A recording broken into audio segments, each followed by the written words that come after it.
Open. Train's Caboose. Can I have some maple syrup? 1 bottle, please. Put the money in the jar. All sold out. Chugga, chugga, choo, choo. Maple mousse is on the loose. Drill the hole. Hammer the spile. The sap. Pour it out. It's in the train. I see bubbles. Wow. Syrup pouring into the bottle. Keep going. Put on. Whoa. It's like the squirrel might want some. Share with someone else. Big maple syrup feast. Hi, everyone. We have a brand new story for you all. Introducing Maple Mousse Caboose. Illustrated and created by GoGo Speech. In this story, you and your kids will learn all about maple sugaring as you go through the steps with maple mousse to make some delicious maple syrup.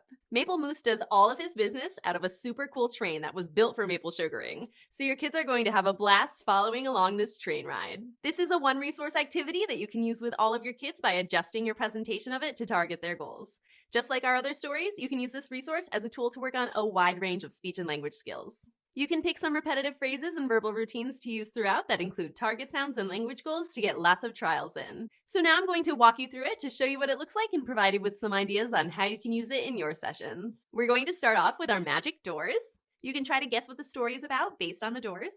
Open. Whoa, I see a railroad track and a train. It looks like the moose is selling maple syrup out of the train's caboose. So you can discuss the animals in the scene. Each of the animals are wearing a winter clothing item of a different color, so you can have your kids make sentences for each of them, such as the lynx is wearing purple earmuffs, and the animal customers include a black bear, a lynx, an Arctic fox, a porcupine, a Canadian goose, and a snowshoe hare. There is also a red squirrel that you will see throughout the story, so you can point it out each time it moves and describe its location. You can tell your kids that the moose's name is Maple Moose, or you can give them a different name that addresses your child's target sounds. You can give all of the animals names that address your kids' target sounds as well to get lots of trials in. So in this story, the snowshoe hare and the Canadian goose are going to be the first ones to take their turns giving the moose a coin and buying a bottle of maple syrup. So depending on your child's targets, you can call it a coin, money, gold, a Canadian dollar, or a loonie. You can use repetitive language for each of the animals as they interact with the moose to buy the maple syrup. So I'll show you some examples here. You can model or have your kids ask, "Can I have some maple syrup? 1 bottle, please. Here's my coin. Take the loonie. Put it in the jar. Thank you, moose. See you later. Have a great day. I want syrup. Take my money. Grab my syrup.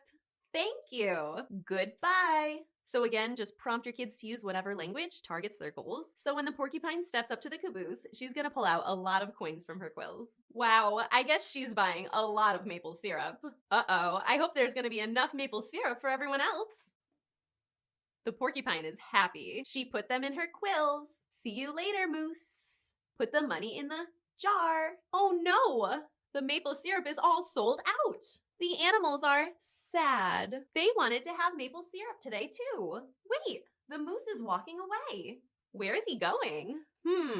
So here you can see the train pull away and you can see all of the rail cars, so you can talk about what you see in each of them. You can also say chugga chugga choo choo every time the train is moving. You can also make up a song or a chant that use words or phrases that address your kids' goals. So for example, you might say, "Chugga chugga choo choo, maple moose is on the loose." Maybe he's going to make more maple syrup. You can ask your kids if they know how maple syrup is made or where it comes from. You can use additional resources with your kids to learn about the process for making maple syrup beforehand, or you can have them learn as they complete the story. Here he comes. Wow, the moose has a toolbox. I see a hammer, a drill, a bucket, and what is that little metal thing? Maybe it's a spile for the maple tree to pour sap out of. So now the moose is going to drill a hole in the tree, and you can use the arrows to go back and forth to make him drill. Drill the hole. Now he has to grab the hammer. Then he's going to hammer the spile into the tree where the hole is. Hammer the spile into the tree, and go back and forth with these slides too. Go, go, go. A bucket! Maybe he needs to hang the bucket on the spile to catch all of the sap that drips from the tree. Put it on the spile. So after the tree is tapped, Maple Moose is going to get back into the train, get in the train, and he heads out to collect some sap from other tapped trees. Chugga, chugga, choo, choo. Maple Moose is on the loose. Come out. So remember to use language and verbal routines that target your kids' goals. Grab the bucket or grab the sap. There's an arrow. Put it in the hole. Dump it in. Pour it out. It's in the train now. Let's hang it back on the tree so it can collect more sap. Hang it on the tree. So you're going to head out to find more trees. Chugga chugga choo choo, maple mousse is on the loose. So you're just going to repeat that same process for this tree as well to collect more sap. So use the same language you used in the last one. It looks like we're full. We filled up this railroad car, or rail car, with so much sap. Now what? The pipe is sucking up the sap. So you will notice that the maple sap is coming out on the other side of this tube or pipe, and it's going into the pan on this third rail car. Wow, look at all the sap. I see flames or fire, and you can go back and forth between these two slides to watch it boil. I see bubbles. So a lever will start to pop out of the top of the rail car. I wonder what it's for. Grab the lever, pull it, or push. Wow, I see maple syrup pouring into the bottle. Keep going. Fill the bottles. What is the mousse holding? Put the caps on the syrup. Grab another one. Put on. Last one. Put on. Whoa, the bottles are moving into the next rail car. All set. So you'll see the train pulling away, and you'll see that the bucket is back on the tree to keep collecting more sap. And you can see in the caboose that it is fully stocked with maple syrup again. Now the mousse is ready to sell some more. Chugga chugga choo choo, maple mousse is on the loose. Wow, the animals are still here. But wait, they're eating lots of food with lots of maple syrup. So you can discuss with your kids how the porcupine may have shared his maple syrup with the other animals who couldn't get any before. So the train passes by their picnic, and then it parks nearby, and you can see the moose is pulling down the sold out sign because he's not sold out anymore. Uh-oh, the moose is looking around. He doesn't see any more customers.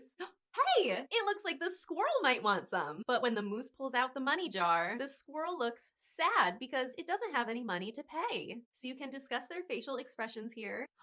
The black bear. The black bear approaches the squirrel with a coin. Since someone shared with the bear was willing to share with someone else. And the last slide shows all of the animals, including Maple Moose, enjoying their maple syrup with a big maple syrup feast. So you can describe all of the foods that you see here, and you can have your kids talk about what they would like to eat out of this feast or what they wouldn't like to eat with maple syrup. You can talk about how the squirrel is enjoying the maple syrup and sharing it with his family. And that's the end of the story. GoGo members will also get access to several printable PDFs to go along with the story. These printable PDFs can be used in person, or they can be emailed over to a grown-up to be used in your virtual sessions. So the first one is a train manipulative printable. So you'll have a printout of each of the rail cars from the train that you can piece together, and they're nice and big, so if you're doing a hands-on session, this would be a great thing to print out and laminate. And you can attach additional windows to the train as those things happen throughout the story. This printable also comes in black and white, so it can be used as a coloring activity too. You will also have a printout of each of the characters that are featured throughout the story.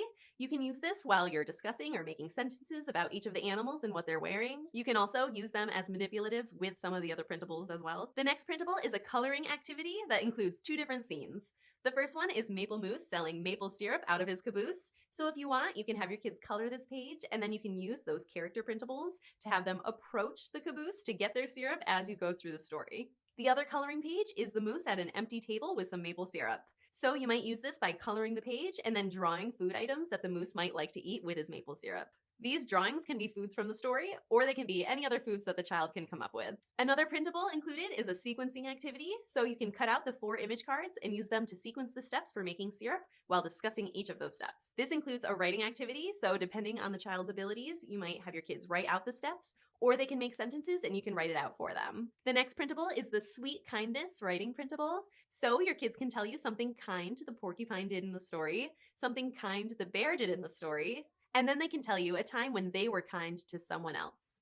And here we have another creative writing activity, Maple Syrup and Me. So your kids will fill in the prompts here. Maple syrup is blank, and they'll say something I like to eat with maple syrup, something I would try with maple syrup, something I would never eat with maple syrup, and they can tell you what they would do if they had 5 jars of maple syrup. And the final printable that goes along with this story is Maple Syrup Fun Facts. And you can just print this out and review it with your kids to learn some cool things about maple syrup, or you can use the second page with fill in the blanks and you can guess the answers with the word bank at the bottom. So there are a ton of printables with this one. I hope you all have so much fun and get lots of language in your sessions. I'll see you all next time. Bye!